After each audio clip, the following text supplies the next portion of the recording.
Hello. It's showtime. It's showtime. Hi. Guess Hello. what? It's Thursday, and we're back at Aragon Wine Market. Yep.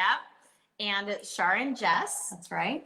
coming to you live from Pensacola, Florida, Aragon Wine Market. And it's kind of a big deal for us tonight because it's our 12th anniversary. Yeah. So, yay. Great job.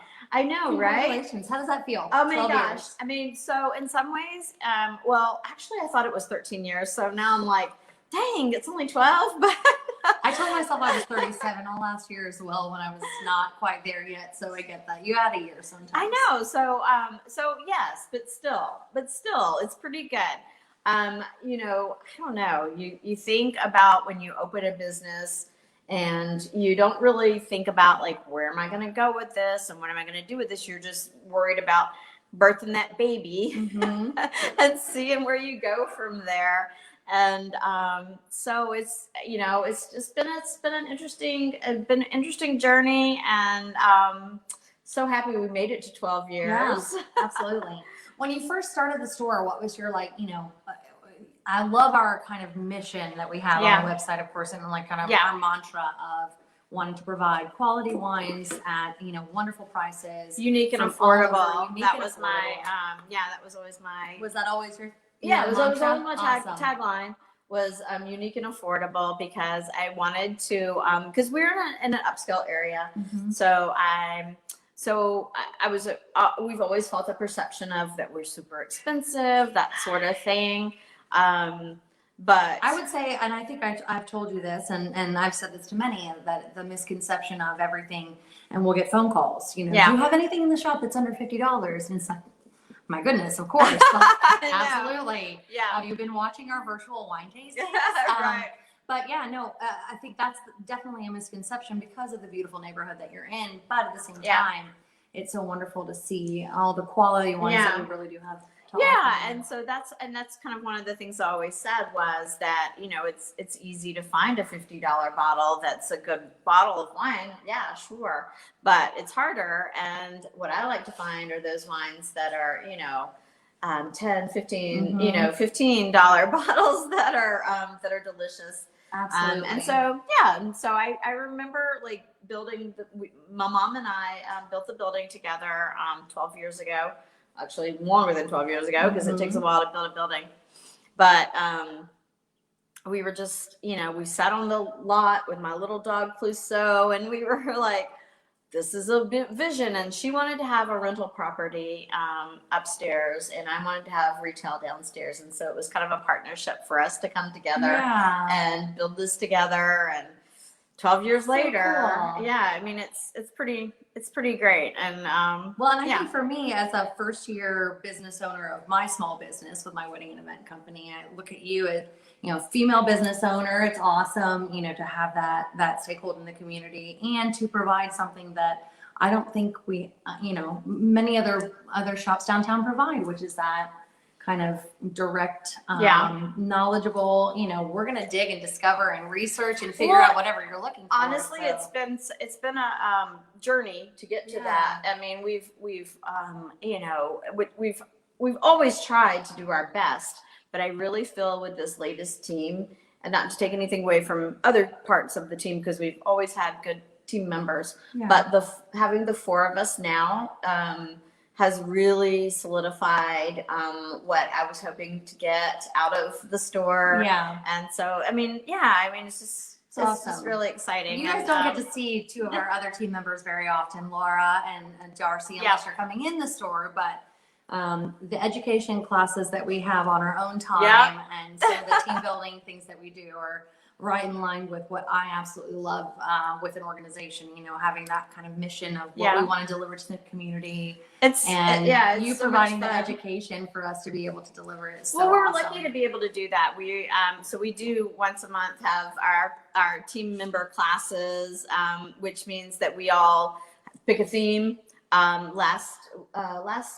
We did the blind tasting. We did the blind tasting last time, which was we've awesome. done, and we're doing Beaujolais coming up, of course, because we're getting ready for the holidays, and Beaujolais is a great one for the holidays. And so we have these wonderful classes on Friday nights, which is not every Friday night, once a month. Not every Friday night. like, we don't see each other that much. Although one weekend we had education class and inventory. We're like, oh, hey, y'all. We'll schedule that differently next time. Totally, we'll schedule that differently next time.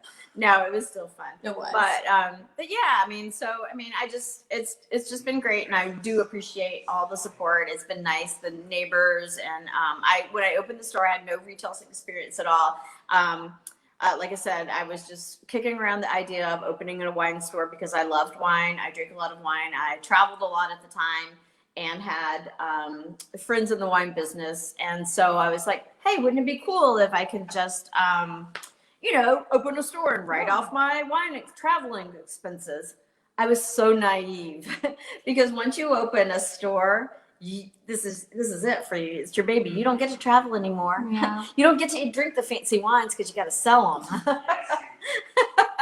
It's true. Occasionally we do have some wonderful trade experiences, but yeah, it's definitely one of the loves of my life, or love of my life. So, all right. Well, so here we go. November is here. November is here, So, and we. If you haven't seen it yet, we put out the Thanksgiving box. Definitely. So we always do a Thanksgiving box, and it's got some great bottles this time. Yeah, absolutely. It's a little bit of everything. Chardonnay. It's got Muscadet, La Fils de Gras Mouton from France. That was amazing. We did the Villa Wolf Pinot Gris, which we did on the virtual wine tasting, and we loved so much. German We brought it back for the Thanksgiving box. Absolutely. We've got a wonderful Italian rosé that's pretty neat. Definitely the Sula Brut Tropical, which was a fascinating Indian sparkling. The Indian sparkling, wine, yeah. And then several amazing reds, Brunière, Megaphone Rouge, the Robert Bialy, Black Chicken, Zinfandel, Mary Edwards Pinot Noir, the Vajra Nebbiolo that we just did a few weeks ago for the virtual tasting as well. Which was lovely. Yeah, it was. And but the label is perfect for Thanksgiving as well. It looks like harvest. Yeah. So, and then the Bernard Griffin Cabernet. So you can certainly see the full list on our Facebook page.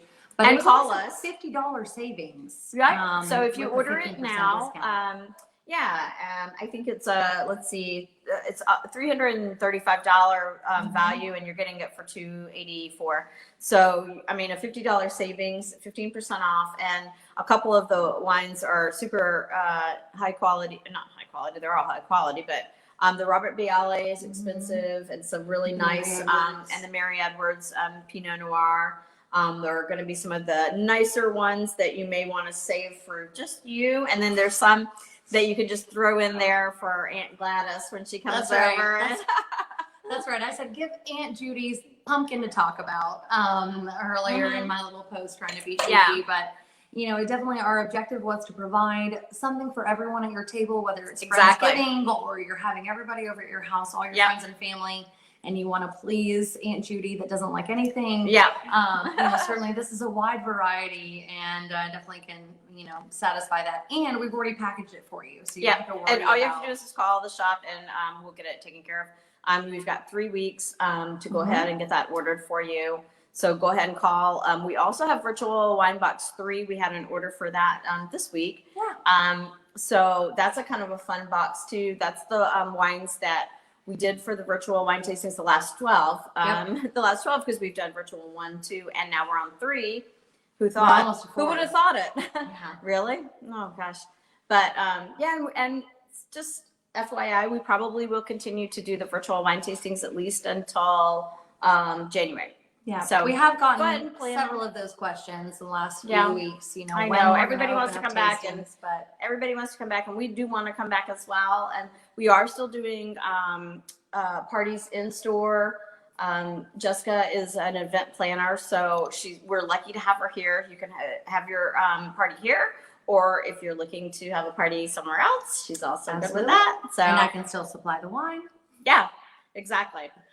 All right. Without further ado, let's talk about how this works. Let's talk about how this works. So what we're doing tonight is Mesnil, my favorite champagne of all time. Well, I love Krug, just FYI. But this is this is from the same area, and it's a fraction of the cost. So it's got the same great quality and a value price, which is it's delicious. I almost, little known fact, I almost named Aragon Wine Market Charlotte Champagnes because I am Really? Senorita Bubbleita trademarked. That's trademarked. That's trademarked. So I'm a big bubbly fan. Les Mesnil is delicious, best price, best taste for the best bang for your buck. So how this works is hopefully you've got your bottle of champagne. That's right. That's what we do. That's key. Every week we're going to announce the wines that we're featuring for the upcoming week, giving you an opportunity to come into the store and purchase those wines. And that way you can take it home. And then on Thursdays, we go live at 6 p.m. every single week and discuss whatever the feature is. It's been a really interesting change of process because we've had winemakers from all over the world join us. The winemakers from La Madrid in Argentina, Julie Johnson from Tres Sabores, which is a awesome. Female icon in the in the wine industry. Yeah. Laurent from Henri Bourgeois. Yes, he was calling Charlotte all night. Yes, of course. So it's been a great change of process for us since March, since we started doing these virtual wine tastings, and one of our integral parts of that is Mr. Fixie here, who helps guide us through this week to week. So without further ado, we'll bring you in with us. Hello. Hello. Yes. Happy anniversary.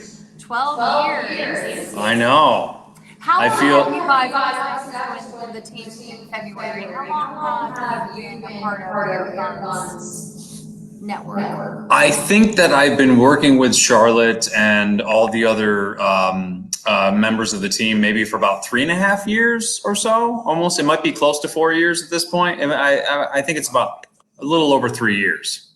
Nice. Yeah, Yeah. that sounds about right. With 2 different companies. So it's changed a little bit. Yeah, it's changed a little bit, but always been a delight and a joy. And I think I've been on, I think at least out of the last 3 years, I think I've been here on at least 2 of the anniversary dates for one of these events. So I'm really excited about that, and I thank you guys for that. It's an embarrassment of riches, and I'm appreciative to be here with you guys for that. Thank you so much for joining us, and we really appreciate. One of the things, if people have been watching the virtual wine tastings, Fix has been here the whole time, and you haven't seen the behind the scenes. I won't tell, I'm not going to jump the gun and tell you who's coming next week, but he reaches out to all these people across the world, and gets them to join us. And it's so nice. It's been so easy for me because it's just, it's a big project to put on these virtual wine tastings and to coordinate schedules with people that perhaps, it's 6 o'clock here Central Time, but we've had, scheduled interviews with people that it's, midnight, 1 in the morning, where they're taking time out of their sleep. And isn't it amazing?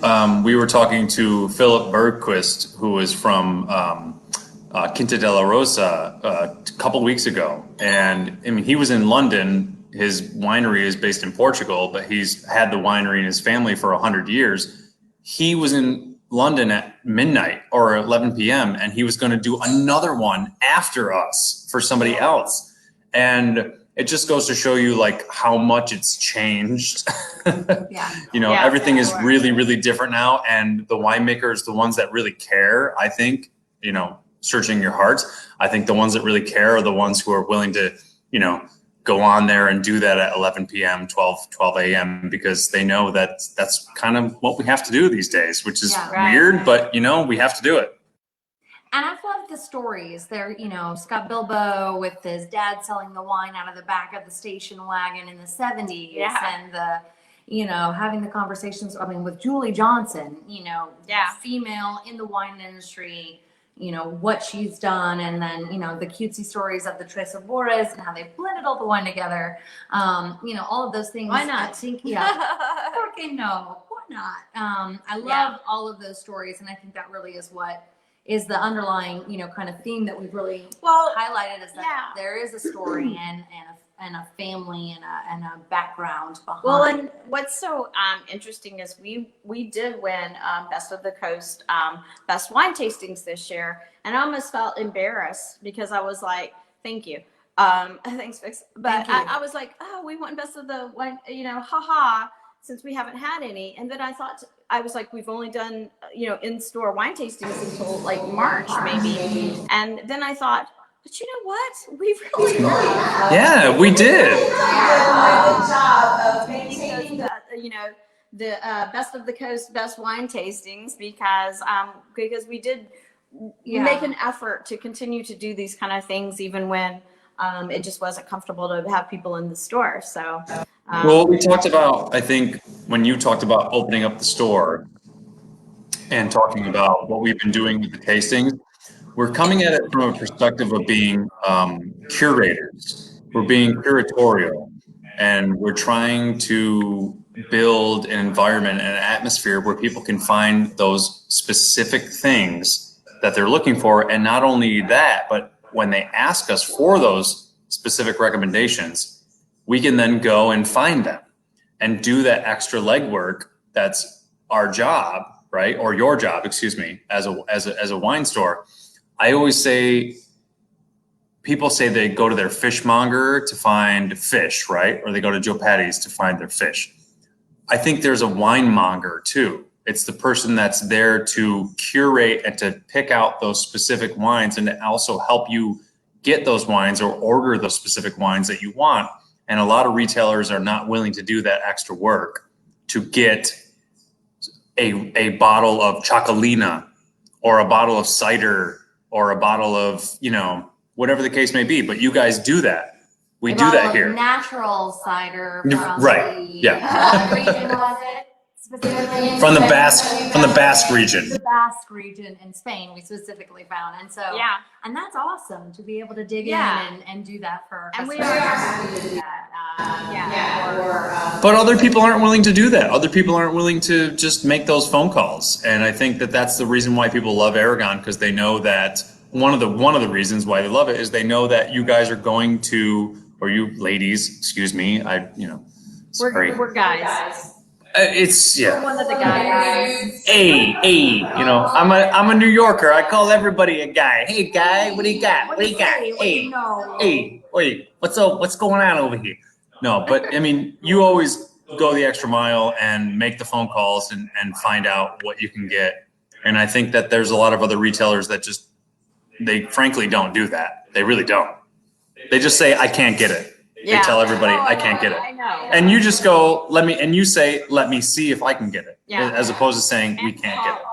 So I will say, I'm going to tell on myself. So many years ago when I first opened, somebody asked us to find a wine, and I don't know, it slipped through the cracks. I don't know what happened, but they left a Yelp review. I think it was Yelp, saying, we asked them to find this wine and they never got back with us. And that just has stuck with me for 12 years, pretty much. Absolutely. So it is one of those things that I take to heart, that I do try to make sure that, I get back with people. I mean, don't say that it doesn't happen, that things fall through the cracks, and we are, and we apologize when it happens, because we're human. But we do try our best. So let's talk about the wines that we're doing tonight. Yes. Les Mesnil. Les Mesnil, founded My in favorite. 1937. So the first one. I can tell you which ones that we're doing first is the non-vintage. But let's talk generally about the winery, the Champagne House. Mm-hmm. Sure. So Les Mesnil is a really interesting cooperative house. So some people that are listening might be familiar with grower champagnes, and people sometimes like to look for those. They like to champion in those because, go ahead. Let's stop there, because we're going to break it down for people. You said grower champagne. Explain that. Yeah, so the majority of the champagne that you will buy, and the majority of what's bought in America, for the most part, is bought during the holiday season. will be a negociant champagne producer, which means like your famous yellowy orange label wines that you might see. I'm not going to say what that is, but I think everybody knows what I'm talking about, or the ones that have flowers on the label. Those are all negociant producers, meaning they buy all of their fruit from growers and then they make their wine. The grower champagnes are the ones where the producers grow all their own fruit and then make their wine, and then typically do everything on site. They do it all at the domain. And so people do seek those out because they believe, and rightfully so in most cases, that there's a little more hands-on detail. There's a little bit more personal human interaction with the grapes and the wine making and the wine growing, or the grape growing. So there's that facet of it. And that's the difference basically between somebody who makes a negociant champagne, which is the majority of the ones that typically people buy, millions of cases in some instances, to the grower champagne, which is sometimes the hundreds of cases.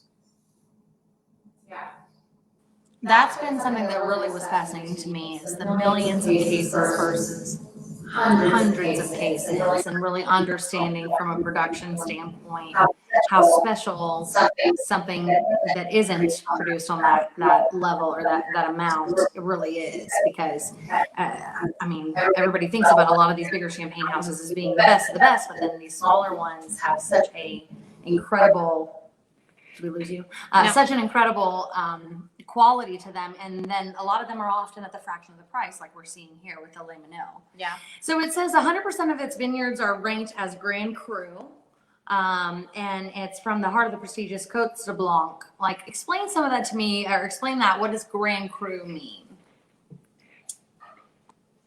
Sure. So, I mean, we have a little presentation we can get into, but incidentally, Grand Cru vineyards here are the premier vineyard sources for fruit. In the instance of Mesnil, it's a single village, so it's Mesnil.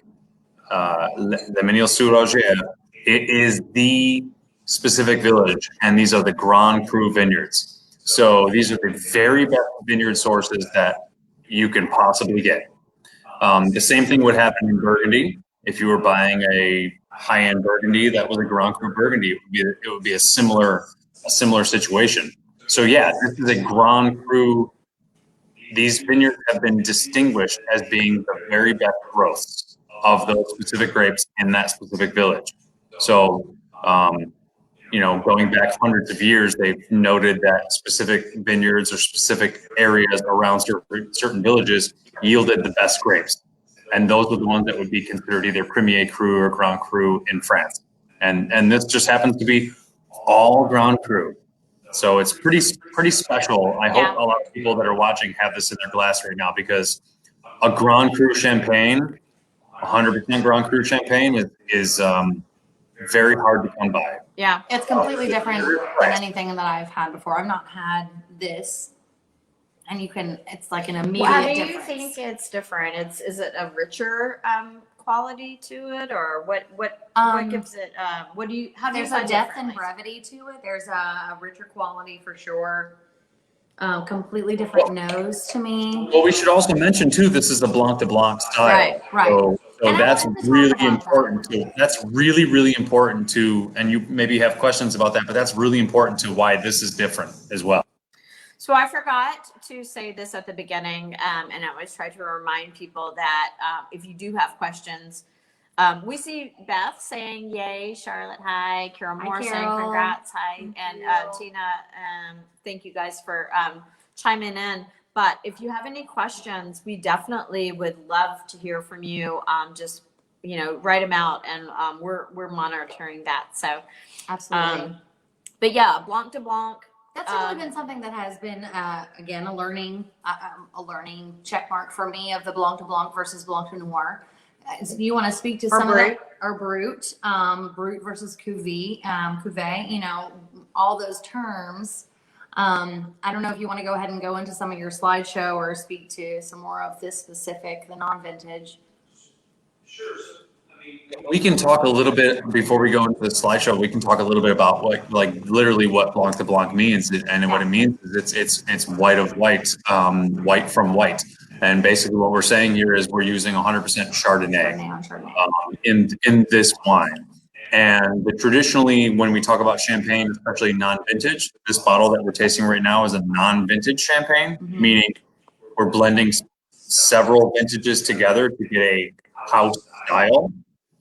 For this specific champagne, it's only white grapes. It's only Chardonnay. So the three grapes you see in most non-vintage blends are Chardonnay, Pinot Noir, and Pinot Meunier. And they all add different elements to the wine, different fruit flavors, different textures, etc.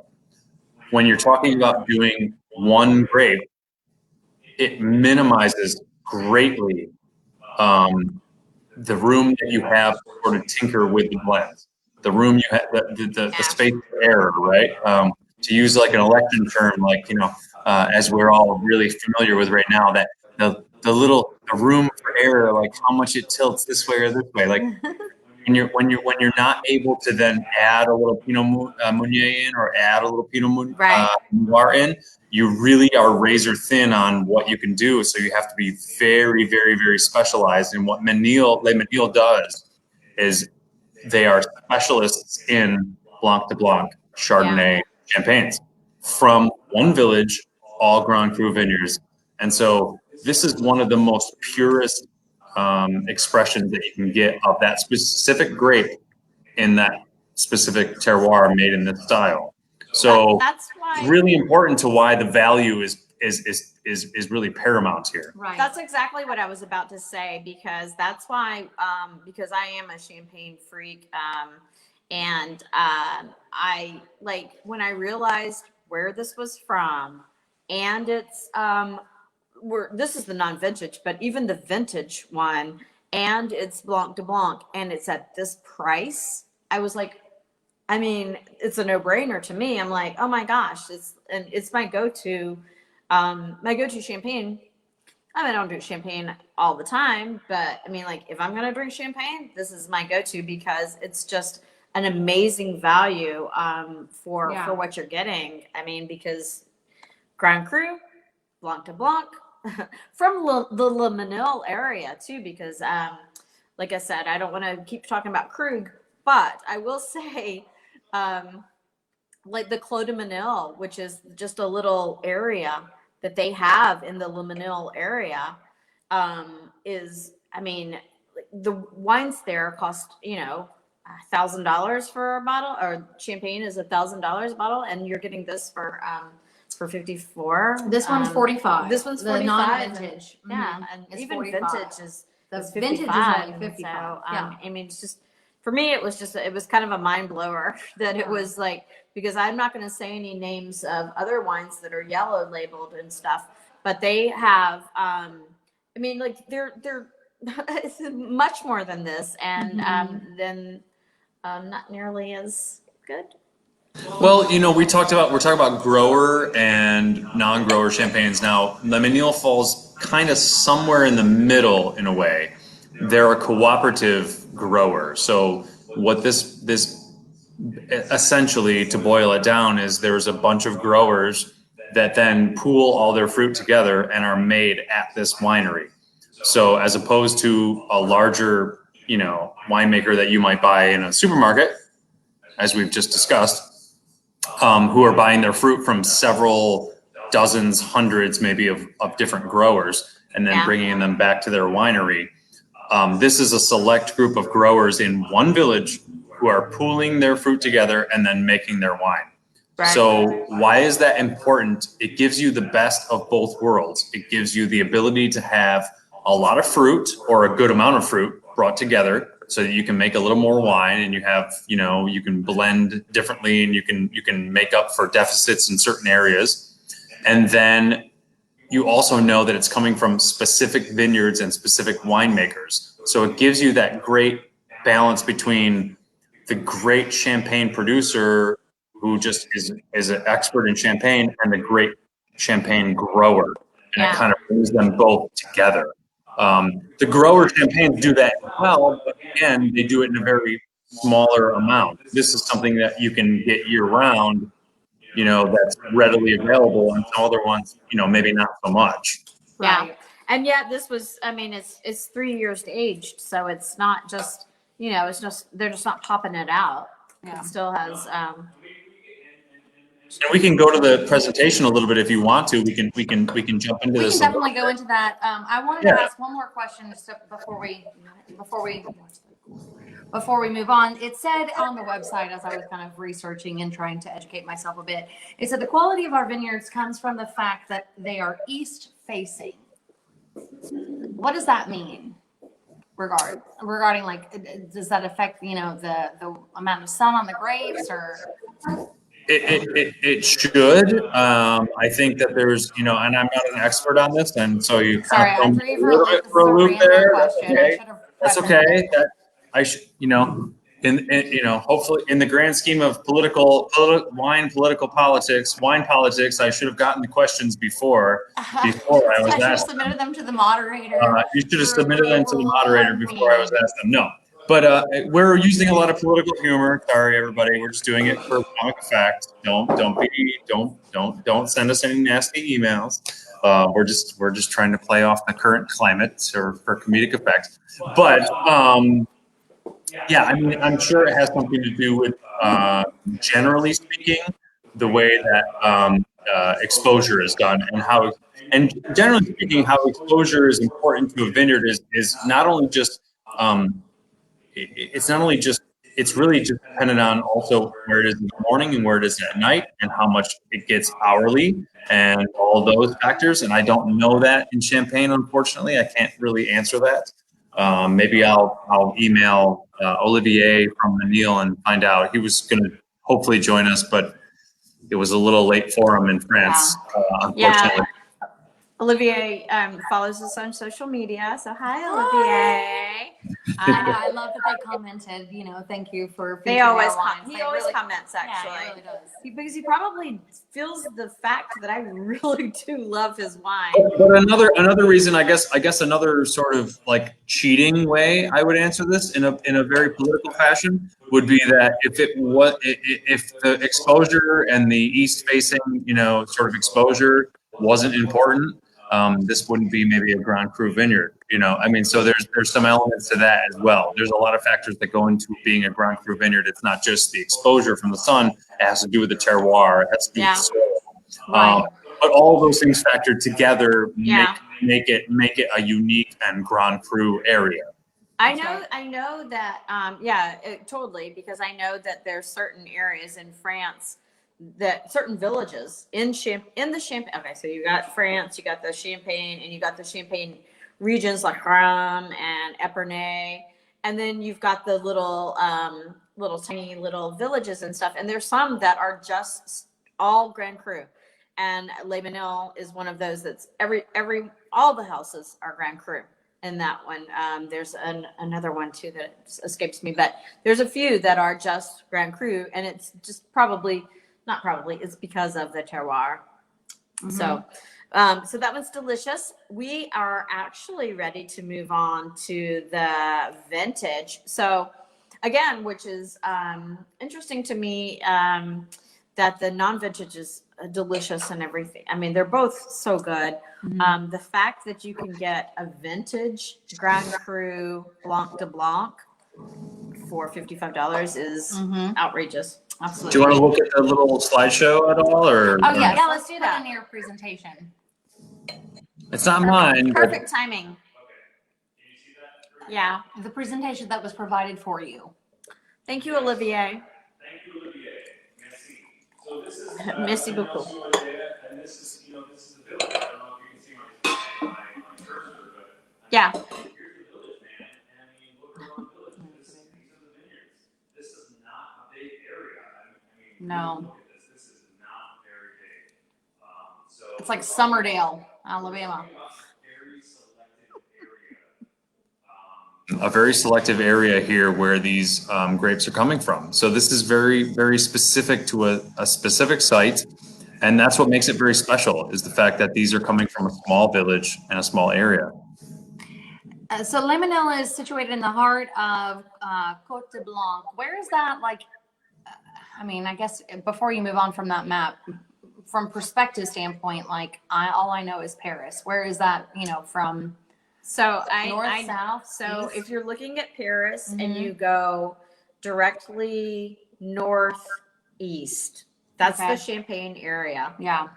So it's going to be northeast of Paris. That was probably a stupid Honestly, question, I'm not but- sure if it's no. Is it Rhum or is it Epernay? And It should be, I believe, Ram, because it's the place of kings. It's where a lot of the kings were crowned. so I feel bad because we're butchering creme. Creme. We're not French. It's okay. No, we're not, but still. Yeah. So I guess. Okay. Go ahead. Continue. Okay, yes. The composition.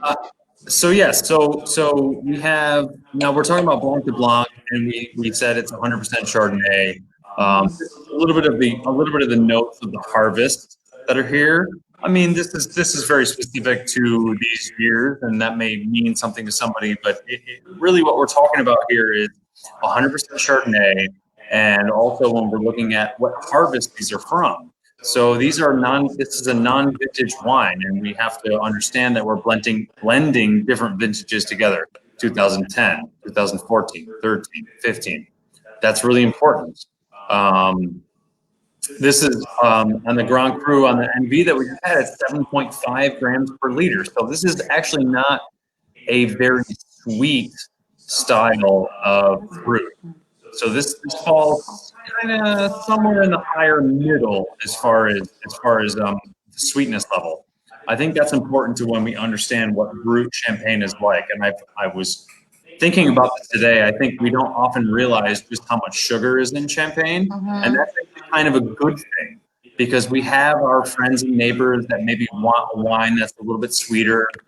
And that's another reason why champagne is such a great wine to have any day of the week, not just on a holiday. It's going to appeal to a wide range of people because there's that sugar and also the acid level that's going to balance itself out that makes it a really great wine for anybody at any time because of that. So Well, I hopefully, know we can't disagree with you. No, I of think course. Bottle No, I mean- any day of the week is Yeah. totally okay with us. yeah, and I said this to myself while I was rehearsing today. I think that you should be able to drink champagne really for any occasion. Yeah. I don't disagree. And I know that might sound a little like a sleazy salesman kind of thing to say, like, hey, you should always be buying champagne. Come on, Cookie, what can we do to get you in this bottle of champagne today? But the reason why I love it is it's very food friendly because it has not only a little bit of sugar, but also a lot of acid and the bubbles. The bubbles help to balance a lot of different foods.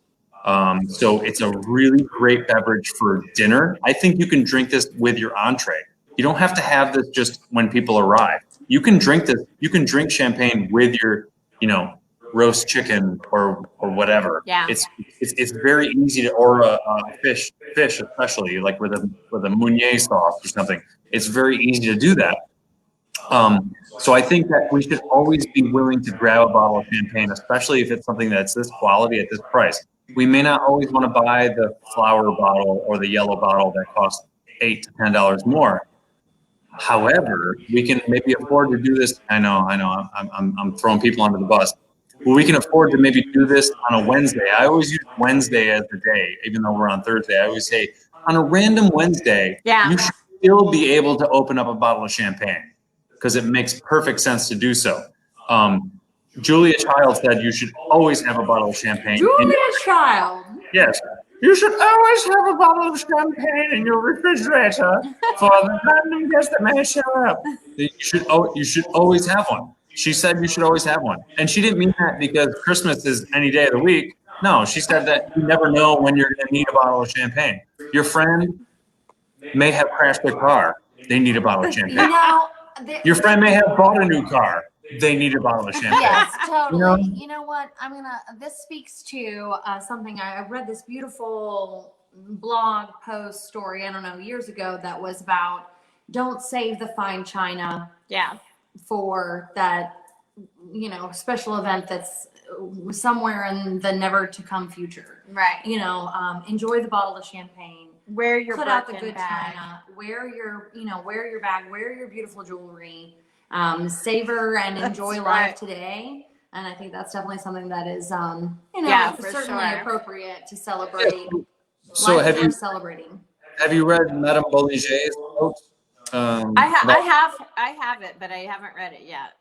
So Madame Boulanger, I mean, obviously we're talking about a different champagne. There's Boulanger Yes, champagne, I quote her often though.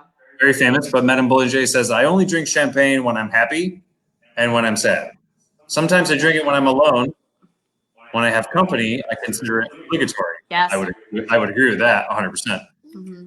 And she says, I trifle with it when I am not hungry and drink it when I am. Otherwise, I never touch it unless I'm thirsty. Mm-hmm. My favorite is, I think she said, It's so great. yes. I have wanted to memorize that quote for so long. That's awesome. Thank you for quoting my quote. Yeah, I think a variation that I've seen a number of times from Charlotte has been, I only drink champagne when I am in love and when I am not. And I think, Yes, I think that's a portion of it I might have forgotten. I that's believe. okay. Paraphrase, it's all right. It's No, appropriate. I'm pretty sure you got it right, Yeah, spot that's on. beautiful. And I know. And also with like the current political thing, if we want to jump back into that again, Winston Churchill said, oh, come on, give me some rope here. Winston Churchill said, I drink it, he said, in victory I deserve it, in defeat I need it. So, Oh, yes. and then wait, and then of course, either way, you should be drinking champagne, right? I mean, so these days, no matter what side you're on, buy some champagne because you need it. You need wait, it. I got another quote. It was from Tom Waits. Tom Waits. Tom Waits. Yeah. Champagne for my real friends and real pain for my sham friends. Yes. But Tom Waits stole that from, I believe, Sir Francis Bacon. If I remember correctly, I think that's Sir Francis Bacon that came up with that. No telling. All I know is I like the Tom Waits. But if Tom Waits came up, Tom Waits did not come up with it. But if that's what makes people remember it, I'm fine with Mr. Rain Dogs. I love Tom Waits. He's my man. That's Well, With I'll his focus gravelly on voice. the, Super Laminel. gravelly voice. Back So to do we want to? vintage. Do we want to look at the Fix, map do you at have all? some or of the no? vintage down in your way, or are you on non-vintage down? I think by the magic of television, I will get some. All right, hold on. Perfect. So this Laminel Grand Cru Blanc de Blanc vintage 2012 is $55 a bottle. Are you showing my screen there too? Now we are. Okay, you are. 2012. Okay. It says 2013 here, but we know it's 2012. I guess it's a little bit of a. Hang on, let me slug this real quick. Such a good. So I know this is 38-year-old vines. It's 12 years aged in the cellar. Thank you. Wow. I mean, So does everybody understand? I think this is really important to understand why. Let's just jump out of this thing. Let's understand a little bit of why champagne costs kind of what it costs, or thereabout what it costs. Champagne is the way to make champagne is extremely labor intensive. It takes a lot of work. It takes a lot of time to make a great bottle of champagne, and then also furthermore, if you're a really good wine producer, you have to blend and do those things. So then there's some other elements to it. Champagne. Let's just get a crash course in champagne, like super quick, like. yes, of course. That's please what we're do. here for.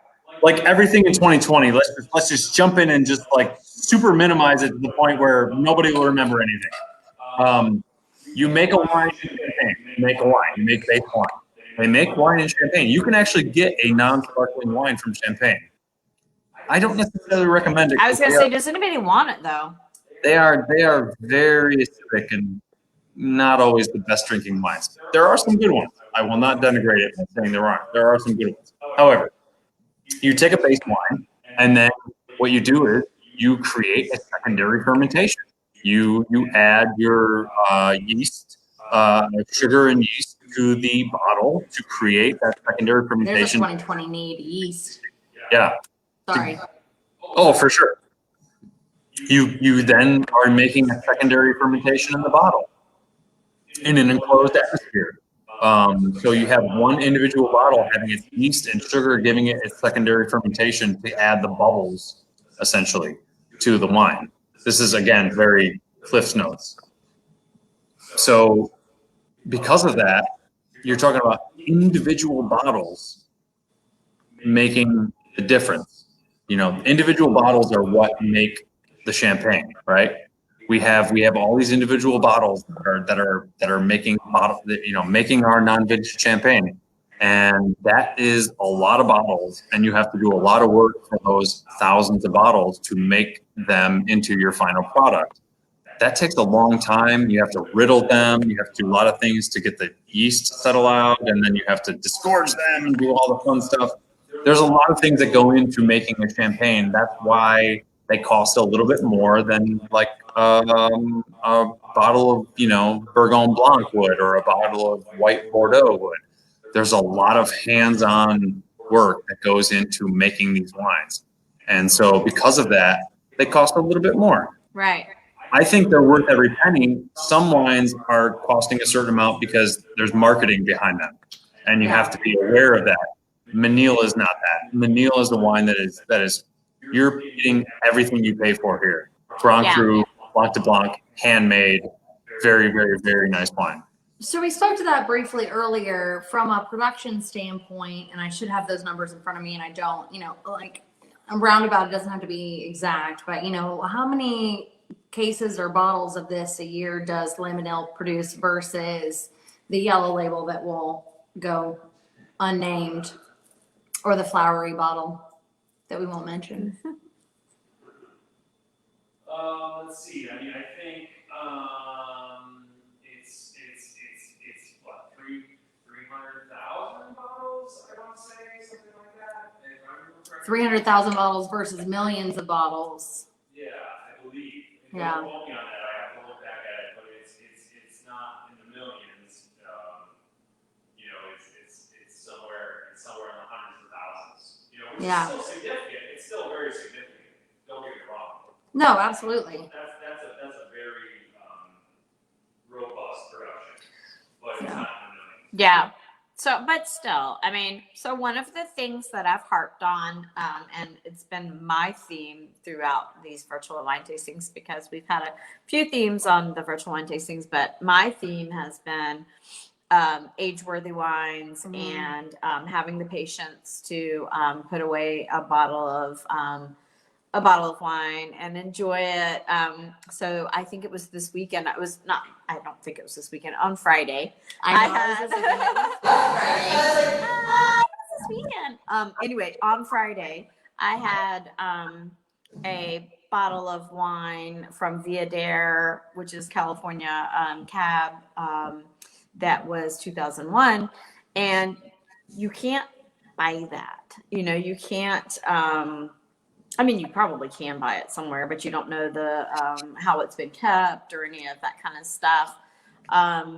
So it's always kind of nice to buy some wines, I think, to put away and save. So I mean, what do you think about this vintage? I mean, like how long do you think this vintage could last? Because I mean, obviously, champagne is age worthy. Mm-hmm. And this would have been bottled, I think, in 2013. This vintage one, though? I believe it was, I don't know if it was bottled in 13. I'll have to look back at that. But I was trying to translate some stuff on their website, so I may have gotten that a bit crossed. And well, it's vintage. It's vintage 2012. Yeah. Oh, that's what the website said. Yeah, vintage 2012, bottling in 2013. Oh. Okay. Interesting. So anyway, let's discuss. no, I believe it was bottled. I'm sorry. I believe it was bottled in 14. Okay. I believe it was bottled in 14, actually, 2014. Okay. But so back to the age worthy. I mean, like Yes. there are some nice vintages of champagnes that you can put away. And so what happens to them is that they become more caramely, they become heavier, they become a different I mean, this is delicious as is, and of course you can drink it as is. But it's always kind of nice to me to see how wines change in the bottle, and if they're kept properly, how you can enjoy them later. And again, like I said, it's not something you can buy. It's something that you have to have patience for. It's something that you have to do yourself and make sure it, it comes out right, because like you can't buy patience. No, I think that champagne it ages very gracefully. One of the reasons why is that the acid level is so high on champagne. It retains its freshness for a very long time because of that high acid level. So whenever a wine has a higher acid level, in many instances, we talk about Cabernet wines, Riesling, Champagne, a few other wines. They all happen to also have very high acid levels on those grapes or on those blends. So because of that, they maintain their freshness a lot longer. Now, they're not going to taste like a young, fresh, fruity wine when you open them up after 10 years. That's not going to happen.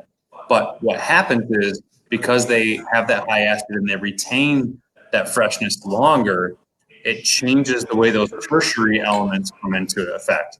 And so an older bottle of champagne, it's going to be very vibrant because it has a good amount of acid and bubbles.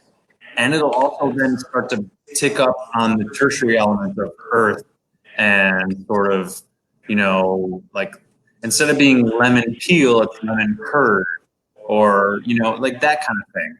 And I had 1988 champagne. I did a 1988 dinner for somebody several years ago. And I did a 1988 dinner, and we did some 1988 champagne. This was in 2012 or 13 or 14, somewhere in that area, I forget. But those wines were fantastic, and they were delicious, and they were just, the champagnes were just shining because they have not only the acid but the bubbles to keep them vibrant. So champagne is a great wine to stock away for yourself. Yeah, and I think so too. Just like we say about things like Brunello, Barolo, Napa Valley Cabernet, things like that. If you buy a few bottles young now, you're going to be reaping the rewards in about 5, 6, 7, 8 years. Yeah, agreed. I have so I had plenty of bottles that I had stashed away, and I've just started having to drink them because they're getting old. And I will say that I think the French and Italian wines have maybe outlasted the California, unfortunately. But I still have had some great California wines as well. I mean, like I said, 2001 is what I drank on Friday night, and it was fabulous. So, I mean, but my advice is definitely put away some of these bottles, like a $55 bottle. I mean, that's expensive, but in a few years from now, it's going to be like delicious, and you won't be able to buy it anymore. And people will go, "Oh my God, you got 2012," and you're like, "Yep," because I had patience. And I really not only that, you have a 2012 that's a Grand Cru Blanc de Blanc. Yeah, I mean, exactly. not to harp too much on all that, but you have vintage champagne, vintage Grand Cru Blanc de Blanc. That's like what collectors look for. Yeah. I mean, they literally do look for those wines. They are literally buying those types of wines. It so far exceeds anything that I've ever had from a champagne standpoint. And again, I openly talk about the fact that I'm navigating these waters of learning wine, this year, and this is definitely a completely different level of champagne for sure. Because I've only had sparkling wines with us so far. Mostly, on the virtual wine tasting. Certainly, I've had some champagnes on my own, but for the virtual wine tasting standpoint, it's so vastly different, and you can just absolutely the quality and just I used the two words earlier, depth and brevity. Like just it is dynamic and rounder on the palate. There's so much structure, so much volume, and so many amazing things. Wine, you should be, I think, watching some football on a Saturday afternoon, or I'm from the north, so I skew Sunday, but I'm gonna skew Saturday because I'm in the south now, and everybody watches football on Saturday.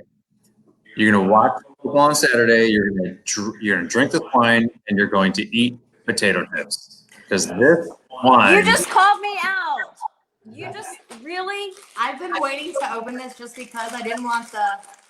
Did I steal that from you? I'm sorry. No, this is my bag. We were getting to the end of the show. We were getting to the end of the show. I thought we had to throw it in Y'all there. both have I got my bags. chips. So honestly, my favorite pairing is either popcorn, because I'm a big popcorn fan. Oh, really? Popcorn, yes, popcorn and champagne or Chardonnay, either, a Blanc de Blanc, and then potato chips. So I was I'm going to call him out, Bill Carlson's house last Christmas. He had brought out champagne.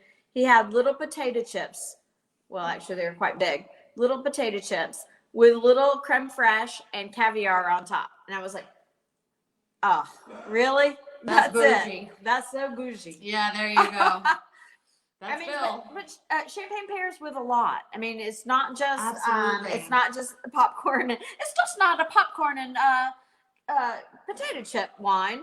No, not at all. Well, I love champagne with potato chips. It's one of my all-time favorite things. And every July 4th, because I love America, we've always been tasting it. It's one of the holidays that we feature at my house for the last several years. We do a champagne. It's not really a champagne tasting. It's actually a sparkling wine tasting. We do a American sparkling wine and we do a champagne on July 4th every year, because you can't have America without France and you can't have France without That's America. awesome. Because they followed our revolution after theirs, and then we wouldn't have won ours without theirs. Yeah. Anyway, it's a whole thing. But we always did, like, we would have a bottle of Iron Horse and we'd have a bottle of champagne. That's and nice. We always open up, usually salt and vinegar potato chips, because I'm telling you, if you open up a I bag of love that. salt and vinegar potato chips with a bottle of champagne, you will not be disappointed. Well, I'm going to take you up on that. We're all kind of laughing about the fact that you can have it with popcorn or potato chips, but in all seriousness, it's not something that you just have to have for a celebration, because I feel like a lot of people just think it's a celebration wine. And so they're like, oh, we need some champagne to celebrate with. Well, yes, of course. But then you can also pair it with many Absolutely. dishes at your dinner table. So. Many weeks ago, I paired it at the sushi pairing. I did a sushi pairing. Absolutely. I was in Destin for a birthday party. And it was amazing. We did, we tried several wines, but, it certainly paired with sushi well. Yeah, for sure. I feel like every education class or team building event that we've had, it always starts with bubbles. Yeah. I think from a palate standpoint, there's something beautiful of starting with bubbles. Yeah. Certainly for me, For sure. There's something nice about starting Absolutely. with the bubbles. Yeah. Kick the night off or day off right. Thanks, Ingrid. Happy anniversary to us. It's good to see you. Thanks for tuning in. And Tara. And a few other people. Carol, we already mentioned, but Yeah. Glad Well, you guys and are I here. will also say that as tequila is an upper for liquor, champagne is an upper for wine. So, I mean, red wine makes you sleepy, white wine, whatever. Champagne is always going to put you in a better mood to dance, right? I'm always ready to dance, but once I hear that pop, the pop of the bottle, it's always, hey, it's a party. I think that's fun music. All right, so we've actually gone an hour now.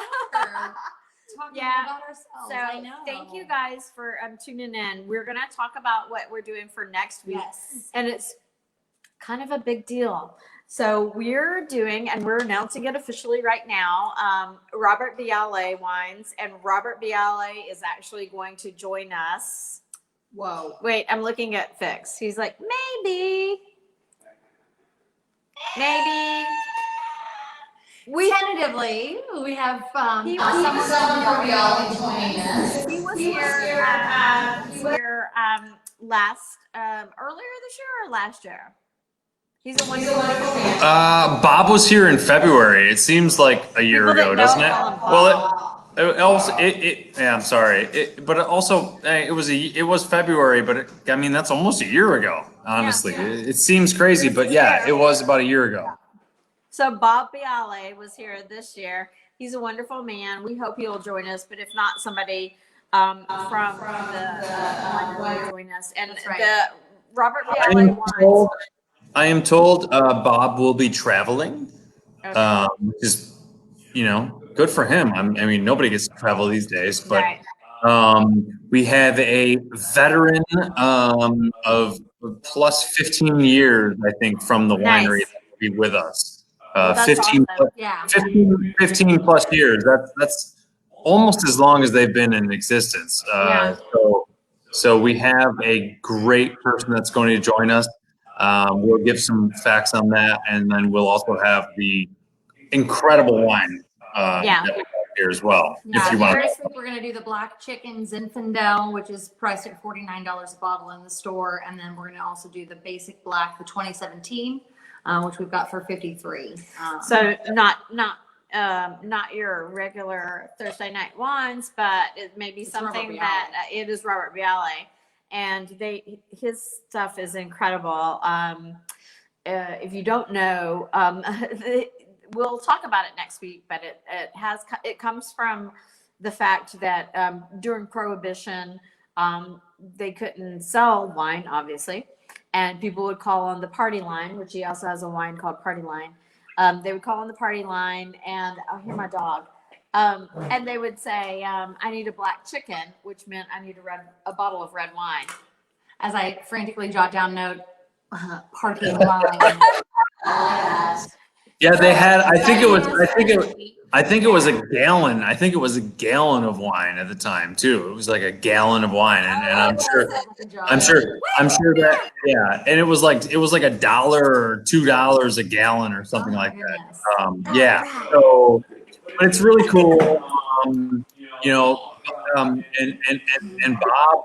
Bob has been to Pensacola every year since I've been with my company for the last 2 years. He's come to Pensacola, and he loves it here. And also, What's not to love?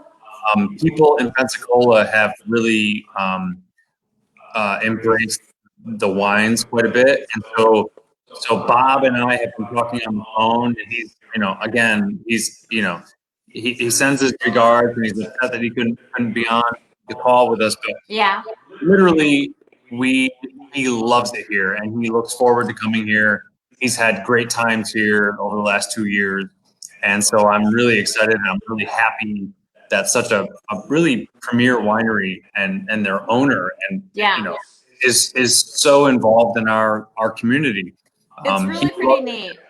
Yeah, It we're is, actually really lucky to have him be so into Pensacola, and his wines are delicious, and we can't wait. So thank you, Fix. Well, thank you so much, Fix, for joining us gonna again. We really appreciate say you as goodbye to always. you. So we'll take you out.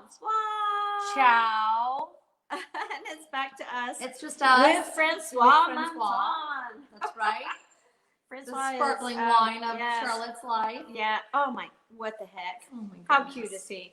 Well, So thank you guys. congratulations to you, 12 years. Just to say Thanks one more for time. 12 years. Yes, Thank thank you. Thank you guys so much for watching. Thanks for 12 years, and thanks for keeping us in business, knock wood, so far. And so tune in next time, and we'll do Robert Biale wines. It'll be lots of fun, and thank you guys. And don't forget to order your Thanksgiving boxes, pre-orders. Give me a Yes, call at the please. store, 850-433-9463. Bye, you guys. Bye.